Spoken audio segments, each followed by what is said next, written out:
Con la salida de la nueva película de Superman, se está proyectando en cines el primer tráiler de la próxima propuesta animada de DC Comics, Batman Azteca: Choque de Imperios. Esta película, colaboración entre Anima Studios y Warner Bros., retrata al Caballero de la Noche como un guerrero mexica que tendrá que defender su pueblo de los conquistadores españoles, liderados por Hernán Cortés, que en este universo terminará convirtiéndose en Dos Caras. Como podrán imaginarse, esta premisa inició una batalla en Twitter, para sorpresa de absolutamente nadie, en donde españoles y por alguna razón gringos acusaron a la película de hispanofobia y de genocidio blanco y ya saben, teorías conspirativas pendejas, donde inclusive algunas personas llamaron a un boicot de la película. Dejando de lado el hecho de que ir a ver una película que se llama Batman Azteca, esperando precisión histórica, está bastante fuera de lugar, creo que debajo de la polémica hay una conversación mucho más interesante sobre la forma en la que eventos de la vida real pueden ser tratados en la ficción, así que veámoslo por partes. La pregunta obvia para abrir este tema sería ¿por qué hay eventos históricos que podemos tocar de forma libre y hay otros que son un poco más problemáticos? En plan, ¿por qué podemos retratar a los nazis como villanos caricaturescos y cuasi paródicos, pero no podemos hacer lo mismo con los conquistadores? O sea, la respuesta principal la conozco, pero creo que hay más matices a analizar. Digo esto porque cuando inició la discusión sobre la película, no tardaron en llegar algunos iluminados trayendo de vuelta los días más oscuros de Twitter, sacando de su tumba a Emilia Pérez. Sí, hay gente que dice que el Batman Azteca los discrimina porque retrata a los conquistadores como los malos. O sea, es este meme. Y a ver, no es un secreto que en los últimos años YouTube se ha plagado de canales de críticas y de reseñas, al punto de que la gente ya ni siquiera ve las películas, directamente van y se ven un resumen. Mamá, por favor, deja de hacer eso. Por un lado, considero que es positivo que la gente empiece a ser un poco más crítica con el contenido que consume, pero por otro lado hay gente que toma una opinión concreta de su youtuber favorito, que puede ser válida en casos específicos, y trata de aplicarla de manera indiscriminada a todo producto audiovisual que consume. No por nada, algunas de las opiniones más extrañas que me he llegado a topar en YouTube vienen de canales que normalmente hablan de anime, pero que un buen día decidieron reseñar algún producto live action. Vamos, que se nota cuando alguien trata de evaluar una serie live action con los mismos criterios que utilizaría para evaluar un shonen de peleas, ¿verdad que sí, Dumentio? ¿A qué voy con todo esto? Pues a que algunas personas, por la razón que sea, parecen estar empeñadas en buscar la mayor cantidad de errores históricos en el tráiler, como si se tratara de revisar un documental. O sea, si te enojas por encontrar errores históricos en una película que se llama Batman Azteca, a lo mejor el problema no es la obra en sí, sino que estás usando un criterio incorrecto. Es como si yo fuera a Domino's Pizza y me enojara porque no tienen enchiladas. Pero tío Jesus, cuando salió Emilia Pérez, mucha gente estaba enojada porque la película no representaba de manera correcta México, a pesar de ser una obra de ficción. ¿Los mexicanos están siendo hipócritas? A ver, por eso es que digo que no se pueden medir todas las películas con la misma vara, porque no todas pretenden lo mismo. Es como si te preguntara, ¿cuál película es mejor, El Conjuro o Miniespías 3? Claramente no son películas comparables. Pero entonces, si tanto Emilia Pérez como Batman Azteca se pasan la realidad por el forro de los huevos, ¿cuál es su verdadera diferencia? Hacer ficción usando como base un suceso de la vida real es terreno peligroso. Simplemente hay que echarle un ojo a Marvel y a su intento medio cringe por hacer que Doctor Doom llorara con los sucesos del 9/11. No, en serio, ¿en qué chingados estaban pensando? Uno de los factores que hay que tomar en cuenta al tratar de escribir ficción basada en hechos reales es el tiempo. La norma general es que mientras más tiempo haya pasado desde el suceso que se busca adaptar, es menor la probabilidad de que te funen. Por eso en parte es que no considero que Emilia Pérez y el Batman Azteca sean casos comparables. La primera toma una problemática actual que es el tema de los desaparecidos y no solo la trata de una forma irrespetuosa, sino que trata de redimir a un narcotraficante y de usarlo como una figura a la cual admirar. Ya saben, con todo eso de que ella es valiente por aceptarse a sí misma y por transicionar y la chingada, o sea, ¿qué? Mientras que la otra toma un evento histórico que ocurrió hace 500 años y le agrega elementos de fantasía. O sea, compararlas es como preguntar ¿quién es peor? ¿Plankton de Bob Esponja o Jeffrey? Otro factor que puede jugarle en contra a los creadores de contenido es lo polarizado y a veces encapsulado que puede estar internet. Los algoritmos son muy buenos para hacernos pensar que todo el mundo tiene las mismas ideas que nosotros. Después de todo, están diseñados para mostrarnos el contenido acorde a lo que queremos ver. Si a esto sumamos las diferencias culturales que existen por vivir en una parte concreta del mundo, no sería raro que una historia escrita por Margarita de Colombia toque temas que puedan ser hirientes para la Confederación de Trabajadores de Oaxaca. Es por eso que algunos estudios de videojuegos contratan asesores de sensibilidad, ya que temas concretos suelen tener diferentes implicaciones en diferentes partes del mundo. La labor de los asesores de sensibilidad es darle a los estudios sugerencias en el manejo de temas sensibles. Básicamente trabajan junto con el equipo de localización para revisar que los diálogos, chistes y referencias sean 1. Entendibles para la audiencia y 2. Que entren dentro de las sensibilidades del país en el que se va a distribuir el producto. Digo, a este punto todos saben que los videojuegos tienen que censurar iconografía nazi cuando quieren venderse en Alemania. Pero tío Jesus, eso es woke porque están censurando a los estudios para no ofender a la generación de cristal. ¿De dónde aprendiste eso? Sabía que no era buena idea dejarte hacerte el corte del chicharito. A ver, si las empresas hacen esto es por una buena razón, no necesito recordarles cómo se pusieron los japoneses con el Barbenheimer. Las empresas quieren vender su producto. Y por lo que sea, venden más cuando no hacen que la gente quiera cagarse en su pecho. Otro punto que ayuda a que el Batman Azteca funcione es que está hecho por un estudio mexicano. ¿Se acuerdan cuál era la principal crítica hacia Emilia Pérez? Exacto, su director Jacques Audiard, un francés tratando de contar una historia sobre un país que él mismo admitió no haber investigado para hacer su película, lo que nos lleva a pensar que simplemente plasmó una visión basada en prejuicios personales. No me malentiendan, sería hipócrita de mi parte decir que solo puedes escribir historias sobre tu propia cultura o país. De hecho, eso sería dar toda la vuelta y caer directamente en el racismo. A final de cuentas, Kung Fu Panda, Coco, Lilo y Stitch, todas son grandes películas, a pesar de que esta última es medio controversial para los hawaianos. Y todas tienen en común que son películas hechas por gringos, pero que retratan una cultura ajena. Pero entonces, ¿ya está? ¿Ganaron los wokes porque ahora no podemos meter chistes racistas?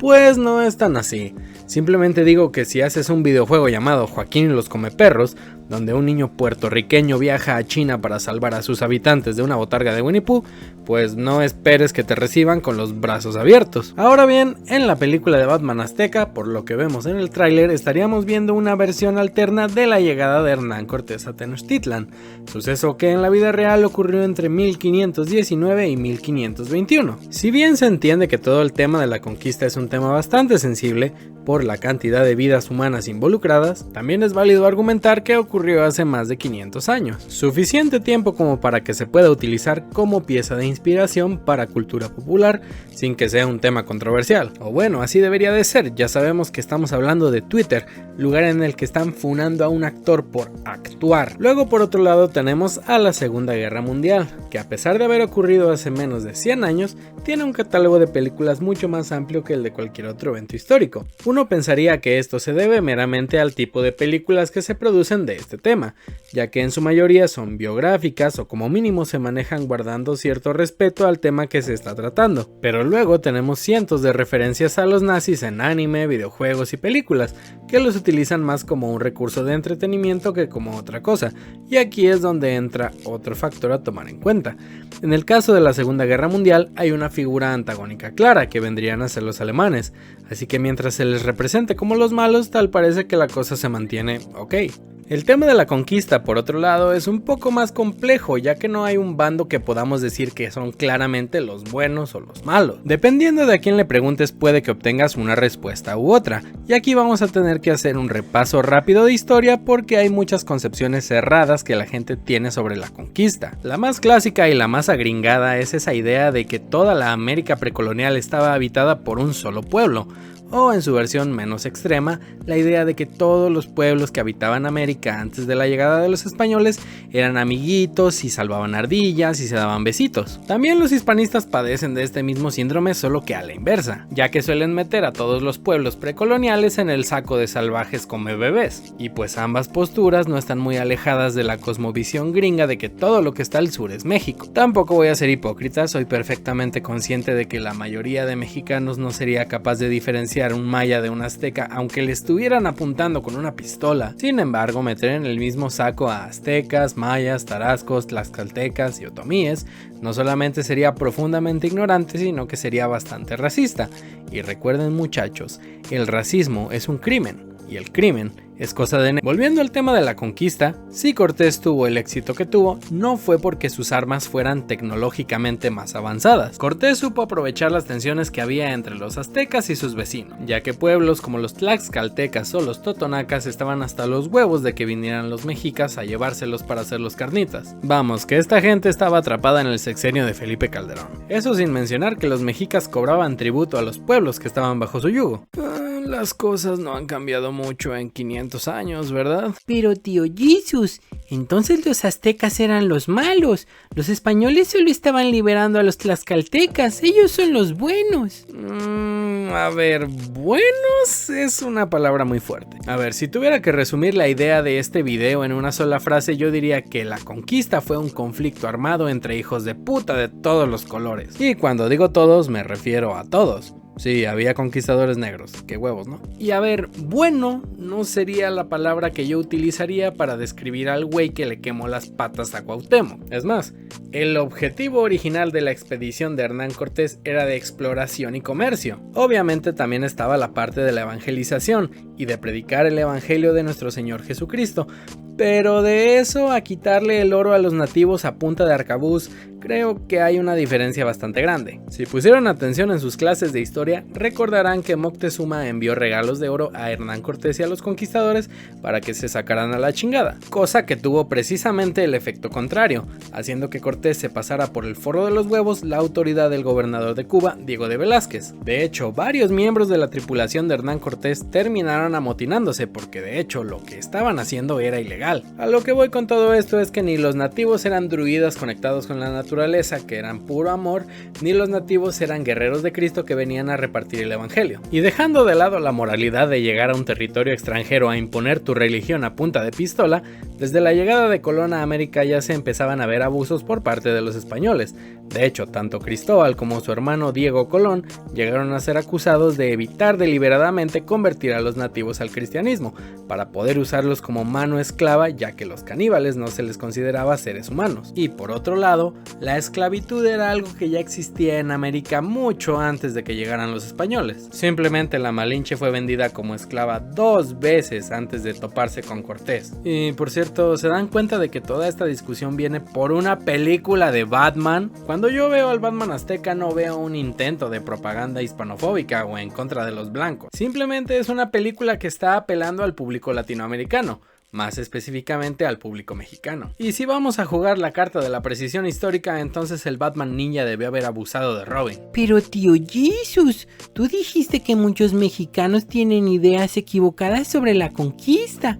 ¿No crees que esta película es peligrosa porque va a ayudar a reforzarlas? A ver, México tiene un problema de educación grave, pero no voy a pedirle a putas Batman que venga a arreglarlo. Hay que aprender a separar la realidad de la ficción y darnos cuenta cuando una obra pretende simplemente entretener, así como hay que dejarnos de puñetas mentales de que somos guerreros azteca o conquistadores españoles o la chingada. Esa idea de que todos los mexicanos venimos de los aztecas es hasta cierto punto propaganda de Agustín de Iturbide hecha con el fin de conseguir la independencia de México, o más bien propaganda para crear una identidad de nación bajo símbolos indígenas, aunque por el camino también se ignoraron a otro montón de pueblos indígenas que también habitaron dentro del territorio. ¿Recuerdan lo que dijimos hace rato sobre el racismo? Parece que estamos condenados a repetir esta discusión por toda la eternidad.